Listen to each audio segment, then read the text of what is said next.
welcome back to Shh, They Don't Tell You. I'm Nikki Limo, host of Shh, They Don't Tell You. And I'm Stephen Green, the host, co-host of Shh, They Don't Tell You. And we got a special show for you today, folks. We're doing our Indeed, Am I the A-Hole? Or we can't even say the name of the show, and we can't even say what we're talking about. That's what's going on YouTube. Let's go, boys. Hello, YouTube algorithm. Let's go, boys and girl. We know there's a girl out there. Thanks for listening. There's many girls out there. I sure hope so. Women, actually. It makes me sit up straighter. Not girls. The demo is 18 and up, basically. Listen, all I know is there's a bunch of Steve heads out there that I always hear from them. To say, what's up, Steve head checking in. I always appreciate you guys. Thank you so much. All right, check this one out. Yeah.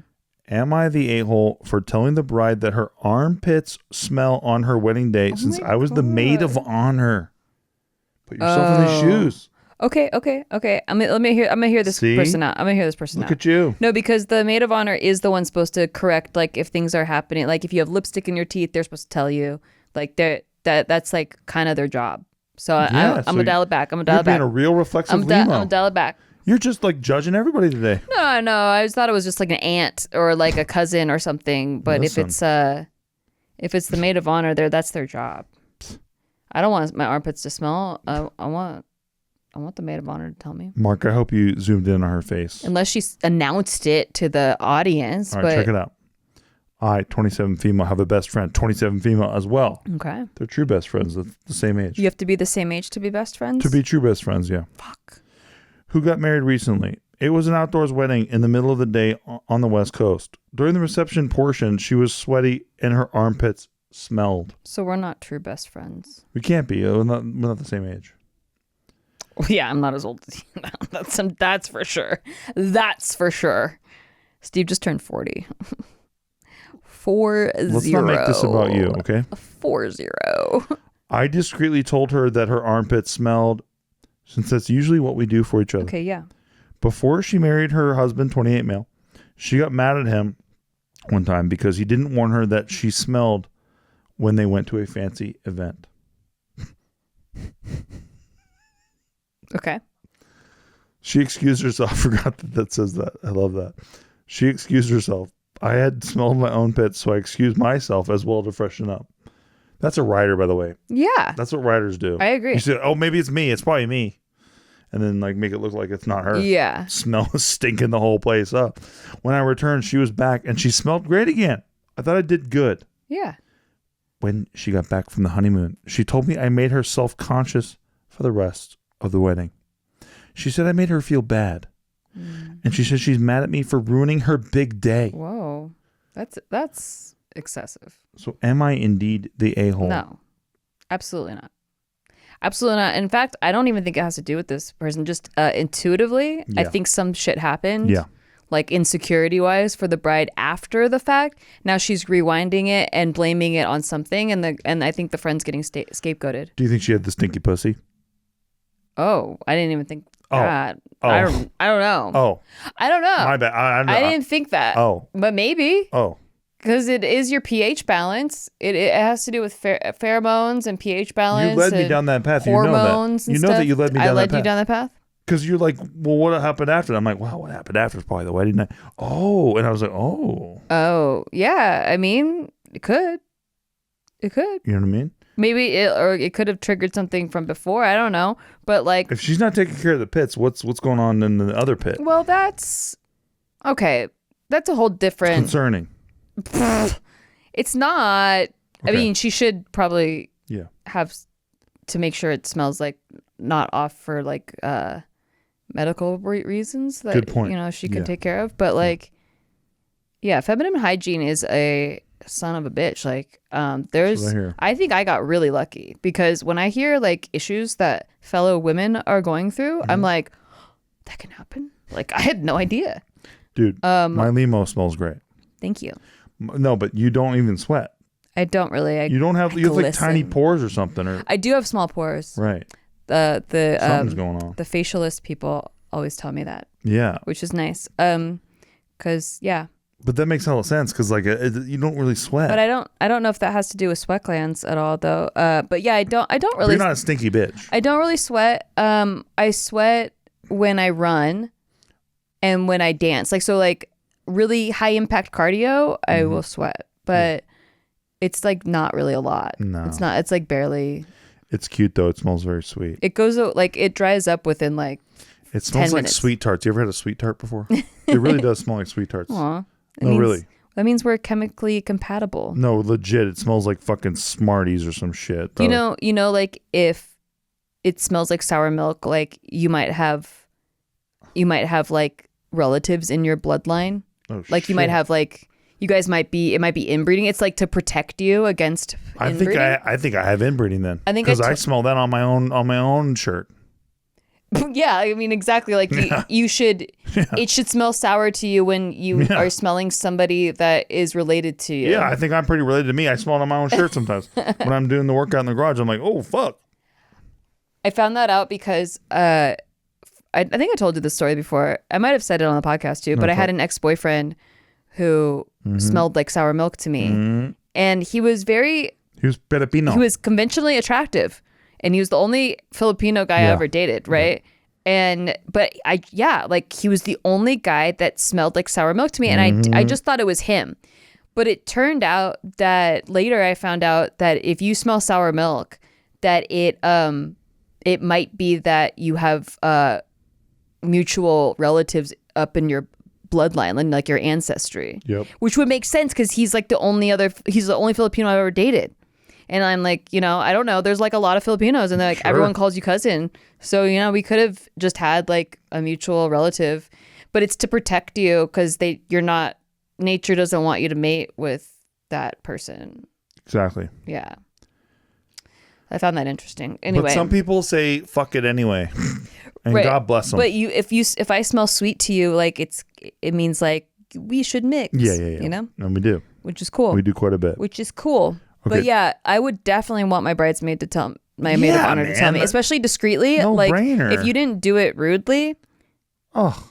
Like one time I had a friend get kind of upset at me for telling her that she had lipstick on her teeth. Oh yeah. And I did it very discreetly too. And I was like, you wanted me to look you in the face and see that you had lipstick on your teeth and not say a word? No.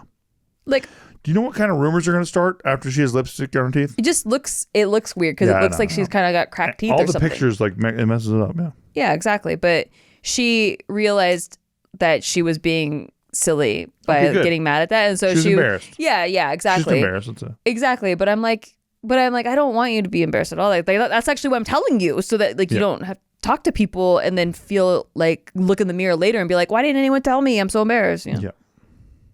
Anyway. I think the bride is going through something that's unrelated to the friend. Fair. But it's still sad to be scapegoated. Agreed. Okay, check this one out. Okay.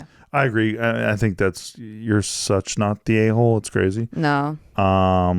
Your bride's the a-hole. Hopefully if the friend matures a little bit, if the bride matures a little bit, she'll apologize because that's messed up. 1,000%. All right, peep this game out, okay? AITA for helping a kid stuck in a tree and then calling mall security.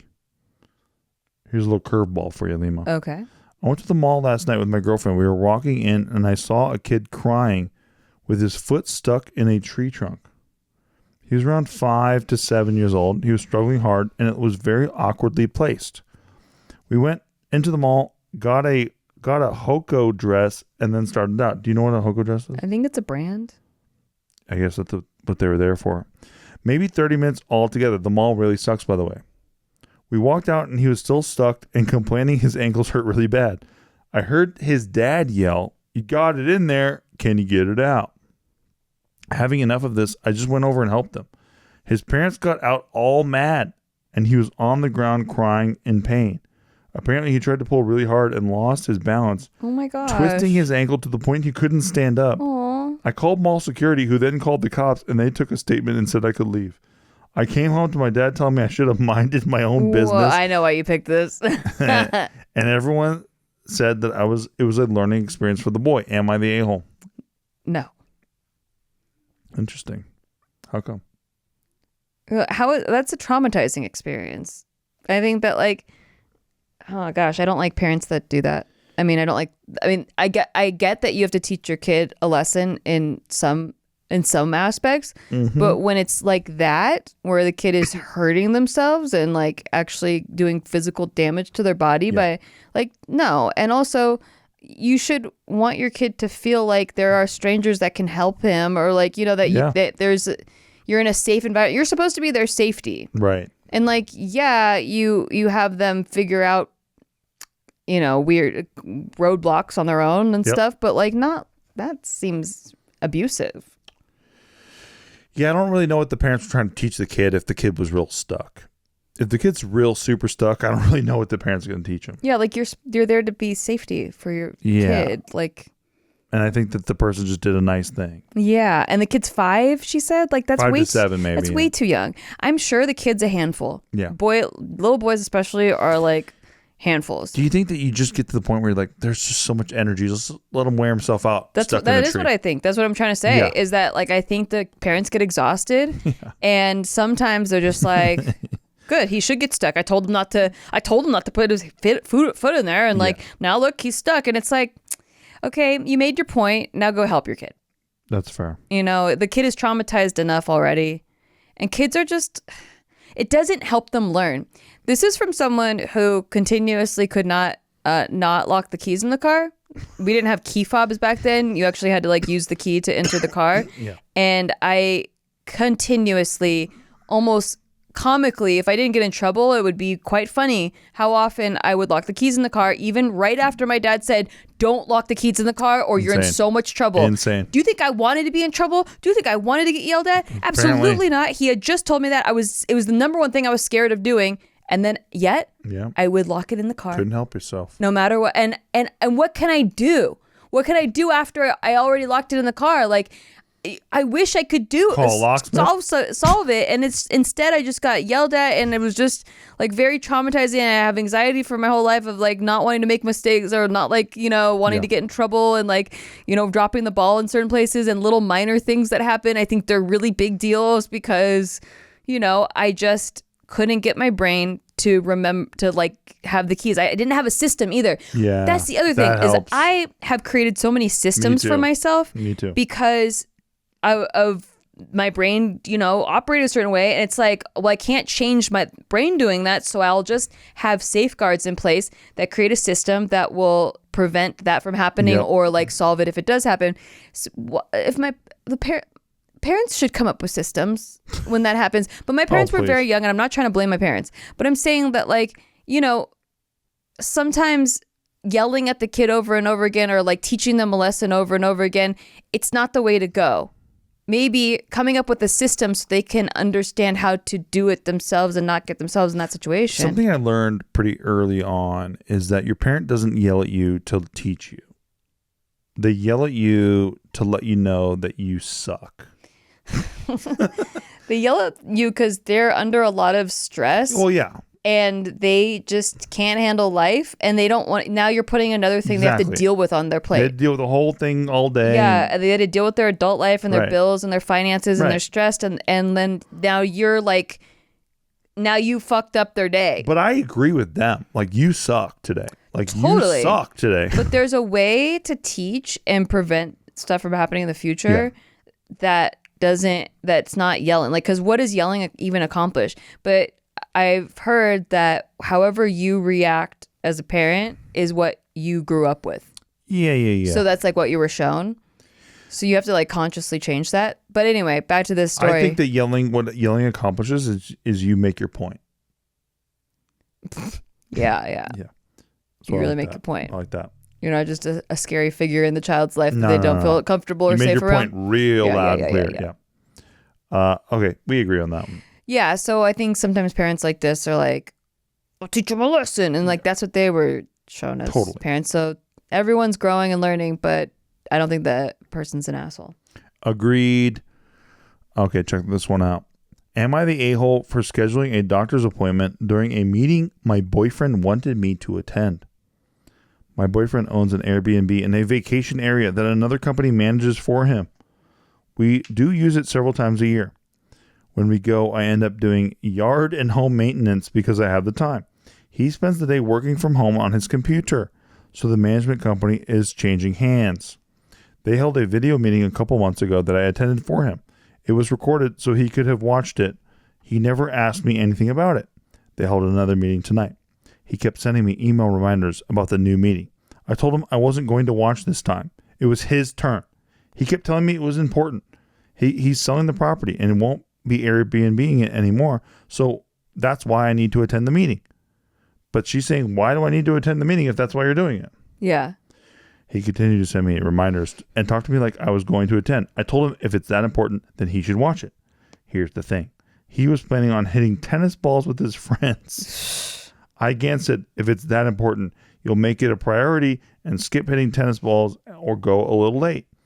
So then I made a doctor appointment for the same time so I couldn't get guilted into watching it. Good. So am I the a-hole for purposely skipping the meeting? Fuck no.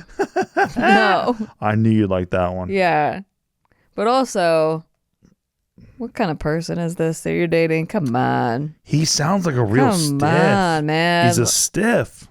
Choose better. I just think that this is how resentment builds, and then you guys become like you guys are at war. Yeah. And it's like it becomes petty fights like this. It becomes like you building ammo against them instead of like working together. This is not a great thing that he does to you. I respect your pettiness towards him. Me too. A lot. I do. Because it teaches him, like, I can't just go hit the ball around with the buddies. I got to, like, actually have responsibility for my thing. You're setting a boundary. Love it. Love it. I don't know if it will teach him right away. He won't. But it does give the message that he can't just bully you around. Exactly. Well, look, kids, we have much more AITAs to come, but we're going to go on a little break. And Nikki needs to eat a mango real quick. Eat a dry mango. She eats dry mangoes like the candy. Okay. I go to Trader Joe's and they're like, whoa, you're getting a lot of dried mangoes. I'm like, look, my wife is addicted to these things. I know. I wish I wasn't too, because I know that like there's 4 servings in this. And so this like bag is over 500 calories. Yeah. So like I shouldn't eat the bag, but it's such a small bag. It's a small bag. It's just a tiny bag. Hey, it's just a little pint of Ben & Jerry's. It's a tiny bag. That's what people say. It's just a little pint of Ben & Jerry's. It has 27 grams of sugar per serving, 4 servings. So like over 100 grams of, like 120 grams of sugar. Yeah. Listen, it's just a little Ben & Jerry's strawberry cheesecake. So good. Never heard of anybody. I love dried mangoes. Yeah, you do. All right, we'll be right back.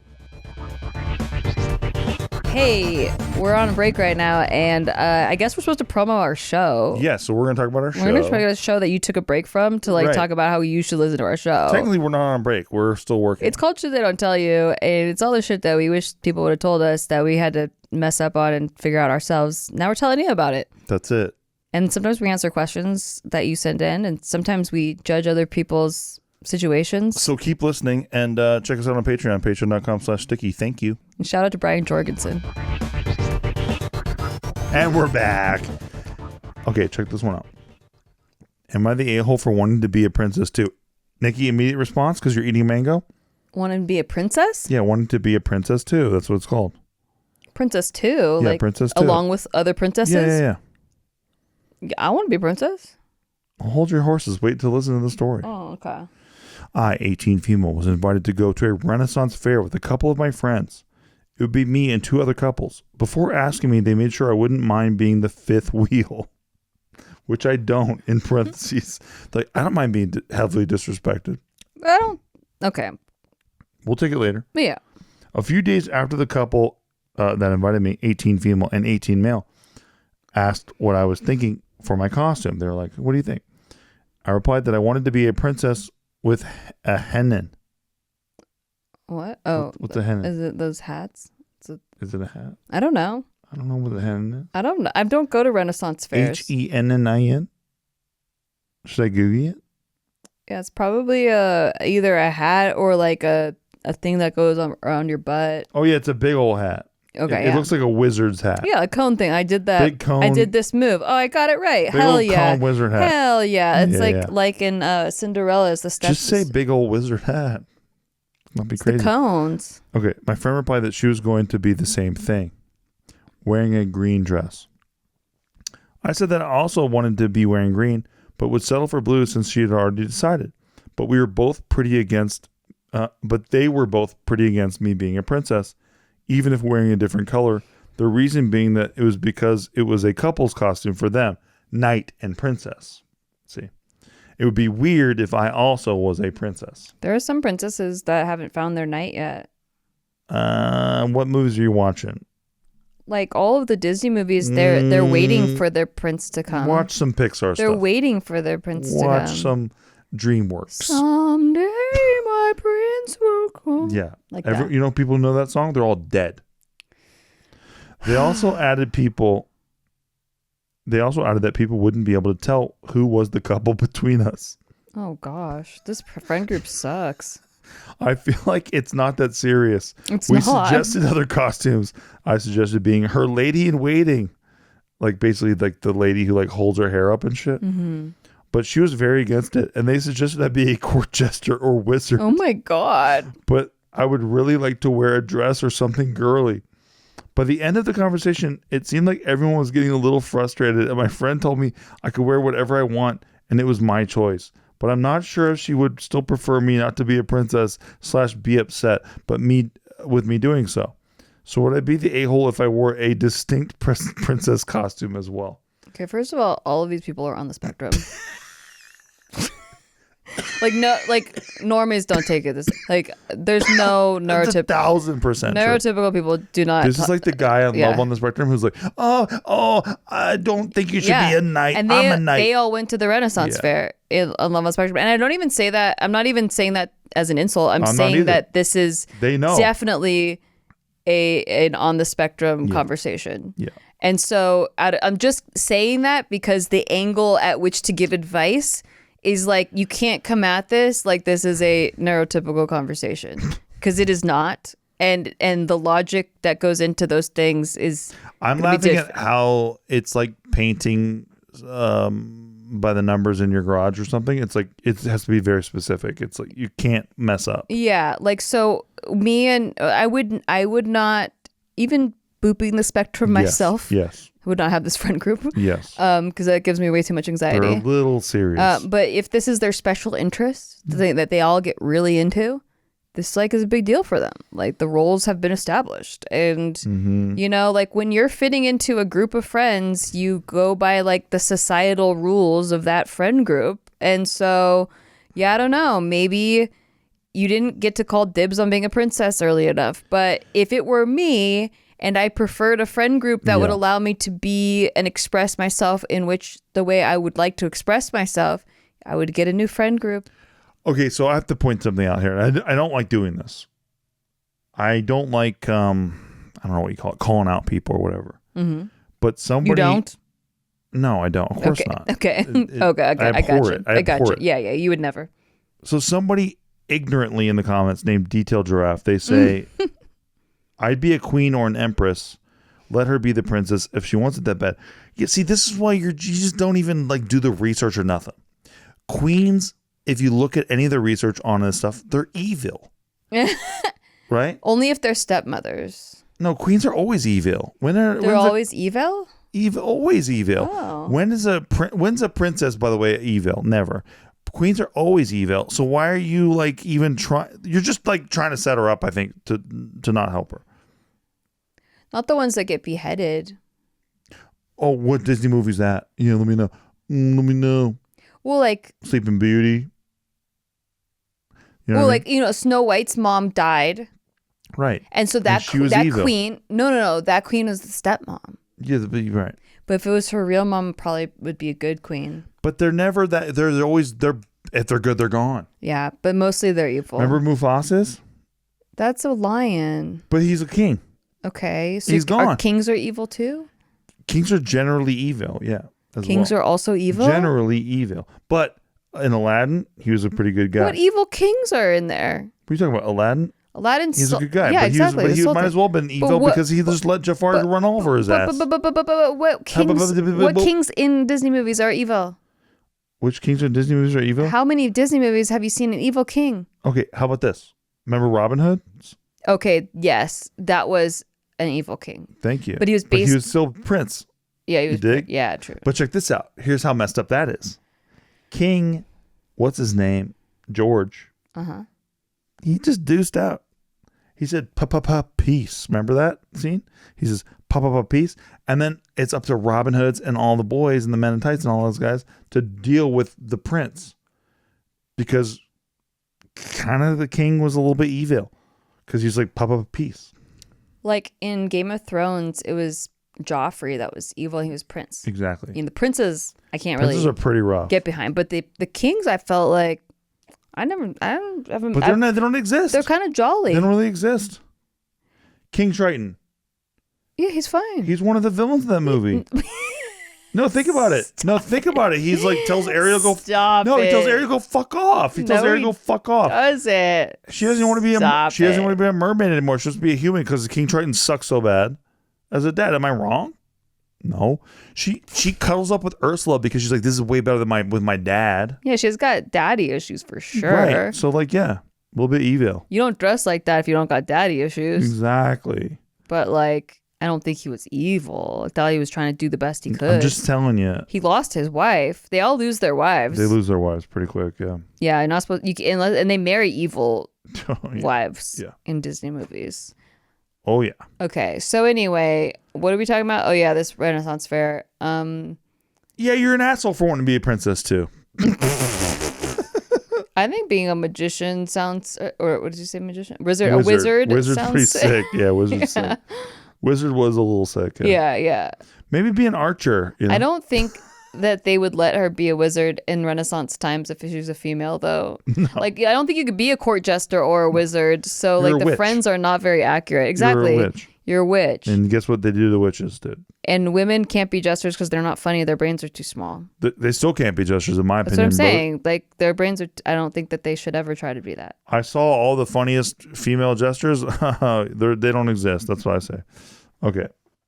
AITA for telling my chronically late friend the wrong time so they would show up on time, and then they actually got there early. I have a very Gina. I have a chronically late friend who shows up 15 to 45 minutes late to everything, 90% of the time. Usually she'll send a text that she'll be late, but she sends it when she should already be there / a few minutes before the agreed time, and it's so 4 O's annoying. Things have improved a bit when a few months ago, I told her that for a recent hangout we had, if I hadn't reminded them / put back the time, I would have shown up on time and would have been waiting for them, and those kinds of things are annoying. Could she text when she'll know she'll be leaving the house so I can arrive at the same time as her, etc.? She's been doing that, which has been helpful, but it doesn't change the fact that she still has to show up later than the time that we agreed to, which sometimes forces me to push back my other plans. So I decided to test some advice I've seen people often recommend online for late people, aka tell them an earlier time. I hosted a gathering at my place last week. I told my friend to come at 7 and told everyone else separately to come at 8. My friend actually got there at 7 for the first time ever, dead skull face emoji. When she asked, where is everyone? I said, well, you usually come late to things, so I thought I'd try to tell you an earlier time so you could get here on time. My friend then told me she had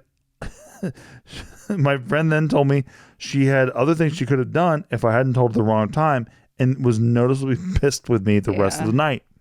I later got a text from her that she's bothered with what I did, and she found my actions passive-aggressive and childish. I feel like common advice of how to handle my late friends completely blew up in my face. Am I the a-hole? I mean, that's the risk you take. Yeah. Because, like, yeah. It is good advice. I would use it for business things where, like, you have to pay for time or whatever. Like, I don't know. The social gathering stuff, I feel, is very debatable. Very. But yeah, and also how close you are to that friend. Because, like, if they just laugh it off, like, you guys are really close, like, it's fine. But obviously, this friend felt disrespected by that. A little bit. I think you have to take the L on this one. Yeah. And be like, sorry about that. It's my bad. And, like, I tried to manipulate you a little bit. Yeah, you can't, like, say, oh, well, that's the common thing I was told to do. It's like, no. I'm so glad you agree on that. Because it's just manipulative. It is. I did it to Steve, but and it worked.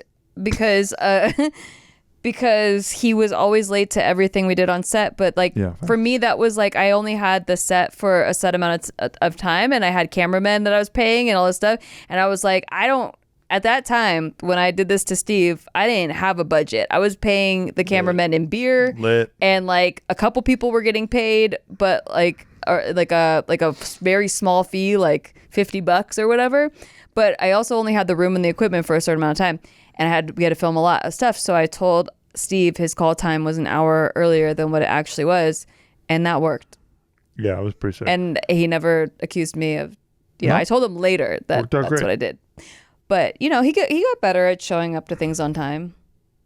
Yeah, I learned, look, I think I've talked about this before, but I learned from the school of Timmy De La Ghetto, which is like, just like, nobody comes on time. Like, just don't worry about that shit. And I was like, because I came to so many shoots early so many times, and like when I used to do his shoots, shout out Timmy, I would be 4 hours early one time, and I waited 4 hours for him to show up to set. So I was like, oh, so they don't really do it on time on the tube stuff. So I was like, all right, just like wait like 30 to 45 minutes and you're gooch. Yeah, so not only was I raised by a very militant dad that was like early is on time and on time is late and blah blah blah, and he would like yell at us and stress us all out even on vacations, like to do to be things places on time.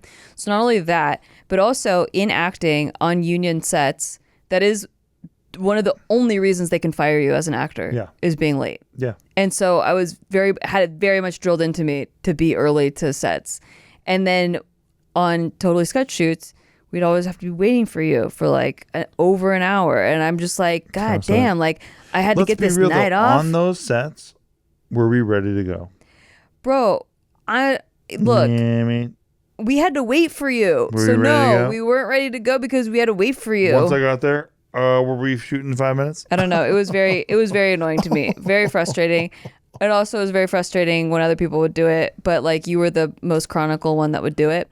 Fair.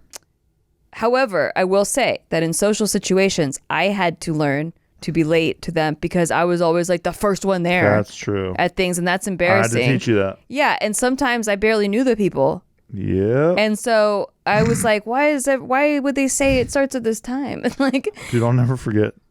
One of my favorite stories with that. We were going, I don't know, it was like Halloween or something. Something where everyone's doing a party thing. Yeah. And we're all like, hey, Freddie Wong's like, let's go to my place. Like I have a party or whatever. I'm like, all right, let's go to Freddie Wong's place. And then we were the first people there. Like, and it was like a big, like, it was like a large area. And there's like 3 people there. And I was like, why are we here right now? This like, is me and you?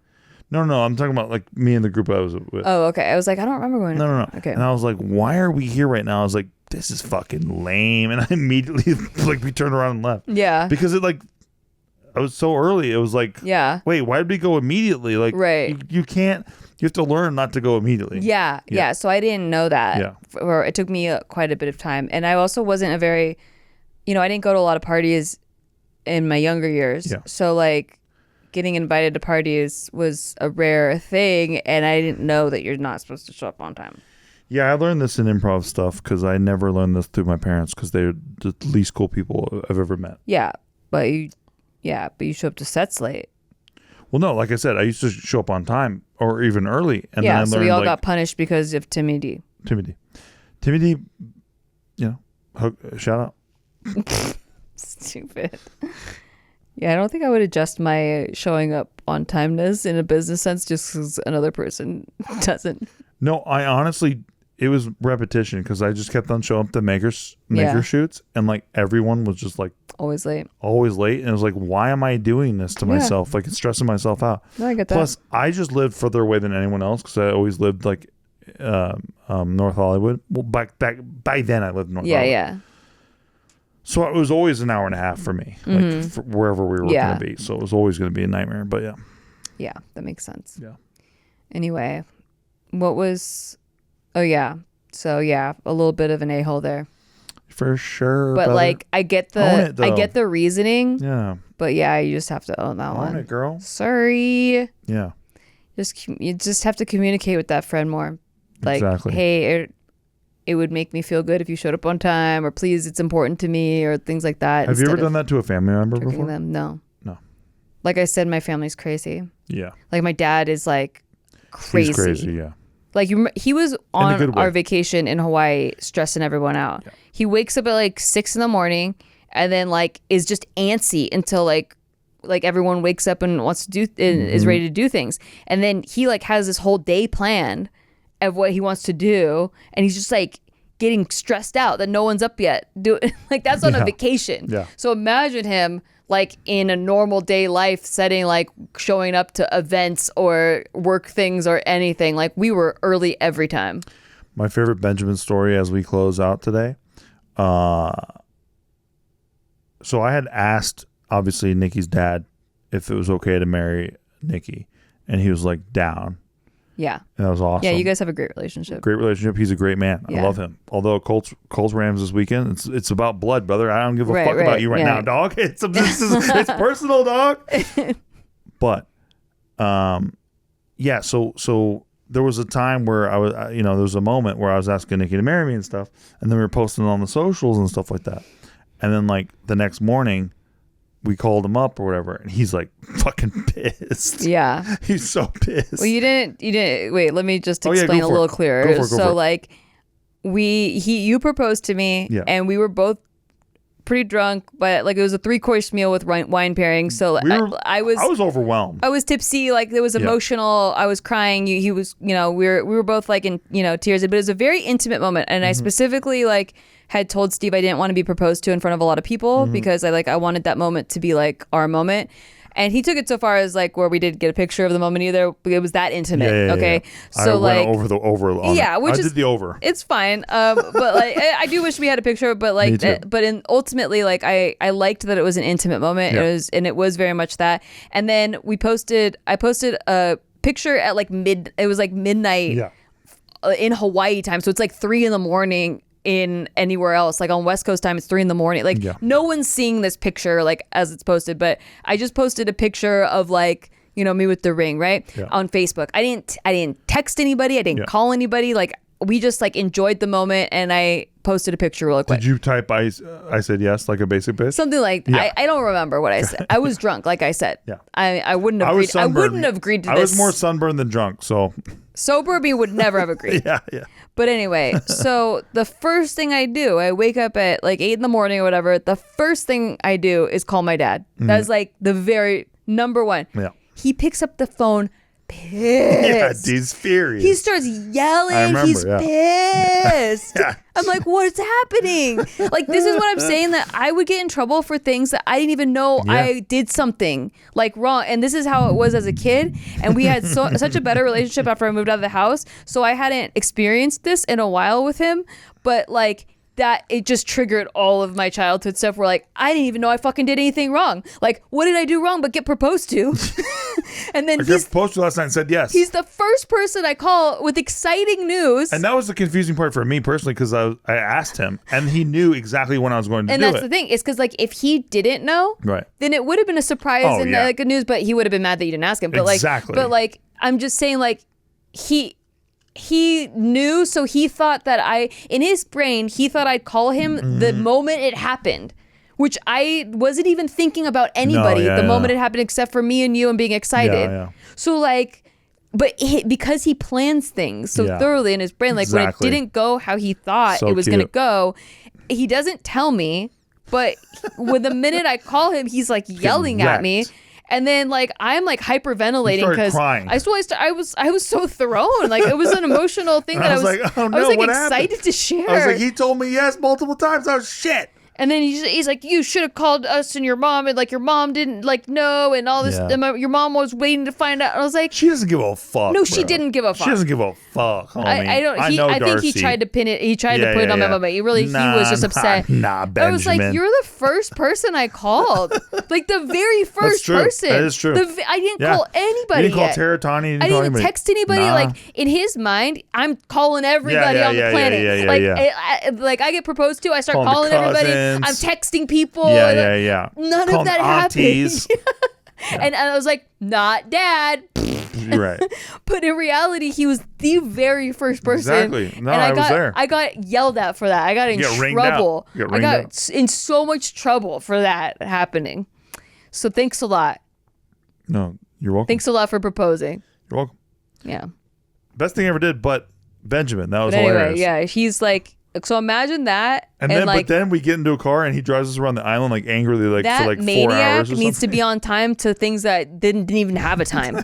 Didn't even have a time. He's like, we got to be at the beach at this time. Man, it's like, dude. Doesn't even have a time. He's the man. I'm telling you. Got very lucky with the in-laws. So yeah, shout out the in-laws. No, he's been much calmer. He's the man. You know, he had some heart issues later, and now it's calmed him down a lot. Yeah, a lot. Honestly, he's way more chill to hang out with now. Because he has to be. Yeah. He's way more chill now. But hey, Benjamin, it's you and me this weekend, brother. Rams Colts. Let's go, dog. Dog. All right, I love you, Dad. You're the weirdest. You're the craziest person I've ever known in my life. Man, I love him too. I love you, Benjamin, and love you, Darcy, if you're listening. And we'll see you guys in the next one. Love you too. Bye. Bye.